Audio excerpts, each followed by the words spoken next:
They say love is blind, but sometimes blindness morphs into a thick fog, engulfing those who dare to venture too close to an entity on her most significant day. This is no fairy tale. This is a warning, a story pulled from the annals of what one might call a descent into matrimonial madness. Today, we unearth a true account, a genuine nightmare. And the question that hangs in the air like a phantom bride's veil is, how far would you go for a friendship when that friendship becomes a demand? Because some demands are simply beyond the veil of sanity. The story begins like many tragedies with promises and well wishes. Sarah and I had been inseparable since college. I always assumed being her bridesmaid would be an honor, a joy, a rite of passage. How naive I was. The early signs were subtle, like scratches on a window on a windless night.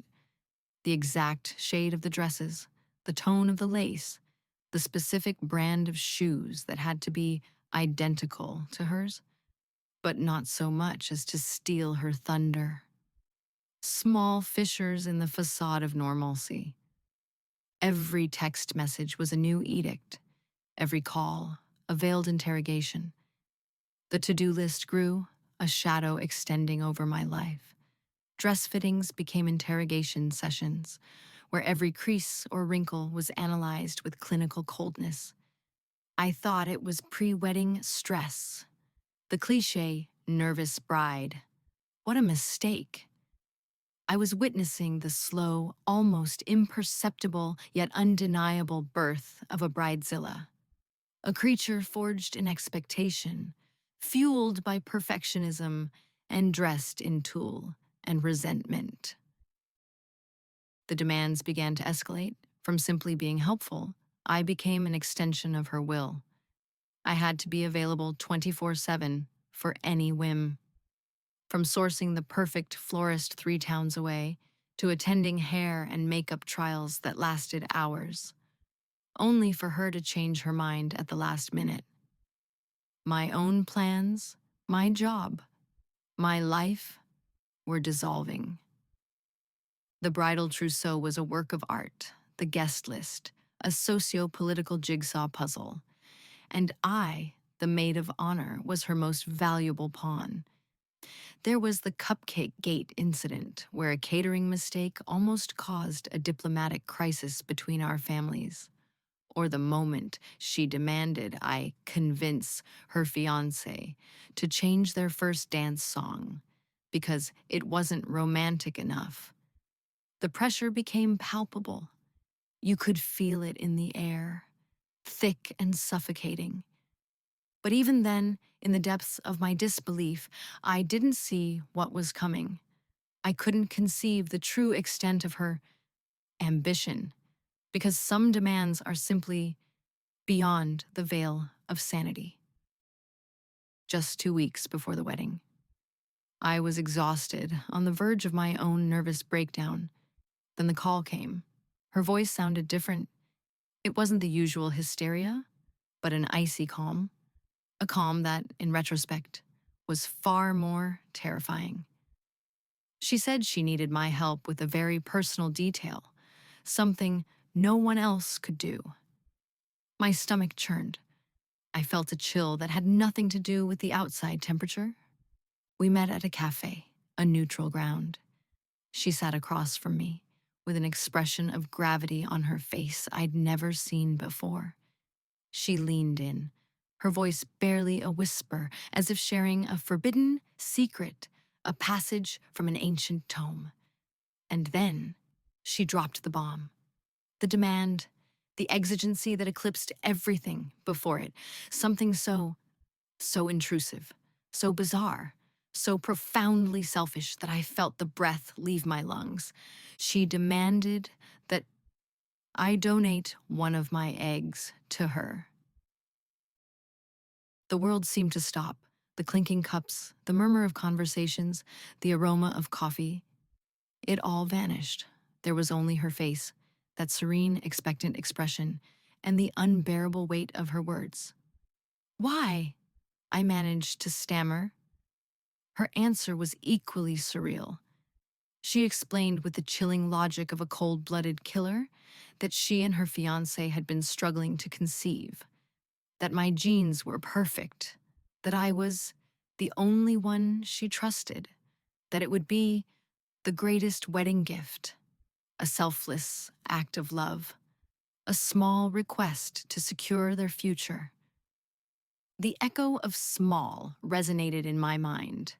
An invasive medical procedure, donating my genetic material on the eve of her wedding, as just another accessory, a favor on an endless list. She wasn't just a bridezilla. She was something darker. She was a parasitic entity, a creature willing to consume everything in her path to achieve her ends, a black widow dressed in white. In that moment, the thick fog of loyalty and obligation dissipated. I saw her clearly, for the first time, and the sight was terrifying.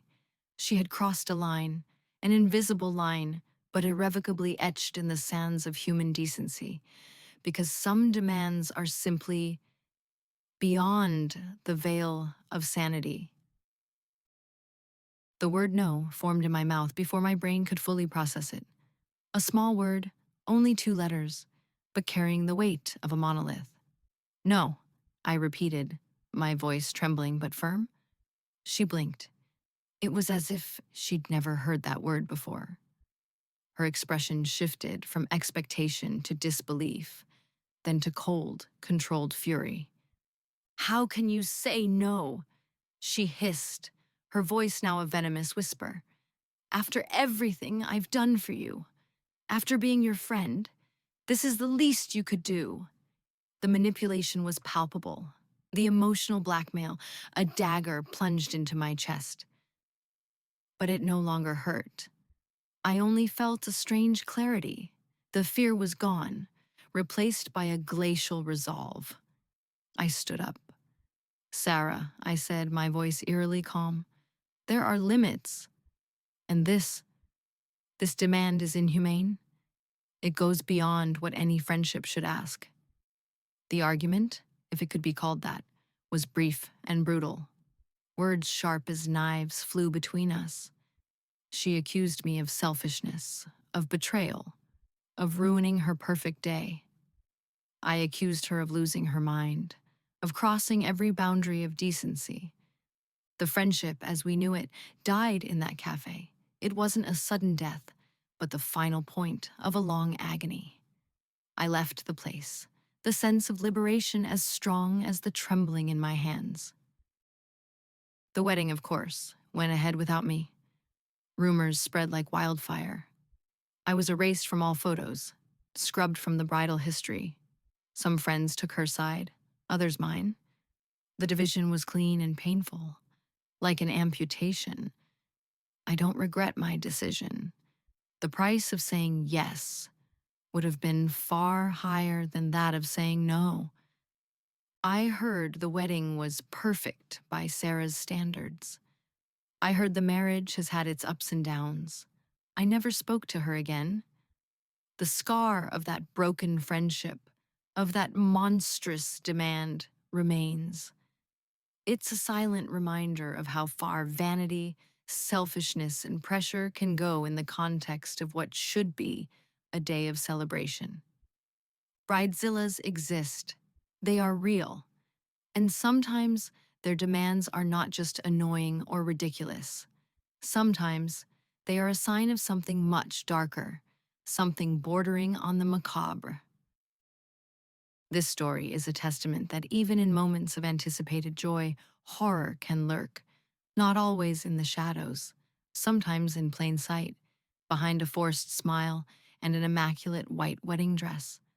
We must always be vigilant for the signs, for the whispers of the irrational, and remember that there are lines that should not be crossed, even for the person we once considered our closest friend, because some demands are simply beyond the veil of sanity.